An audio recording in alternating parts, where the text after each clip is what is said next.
Hi! Andito na kami ngayon sa Baguio City. So, 5 hours yung aming travel from Cavite.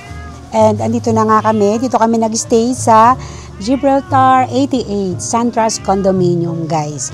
We have available units in this condominium. So, alam mo, maganda siya for investment kasi ang lapit niya sa mga tourist spot dito sa Baguio City like Mines View, katapat lang, and also yung Good Shepherd. So, naglakad-lakad lang kami.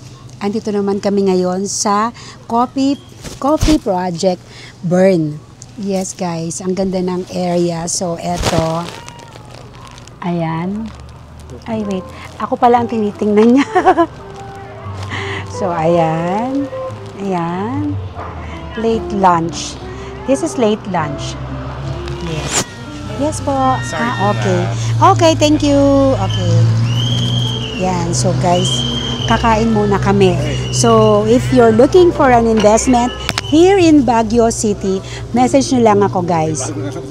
Kasi ang ganda ng ating project dito, condominium. At hindi lang itong ating Gibraltar 88. We have 4 condominiums here. So, mamimili kayo kung ano yung gusto nyo. Okay. Message nyo lang ako if you're interested to invest here in Baguio City. Yes, bye!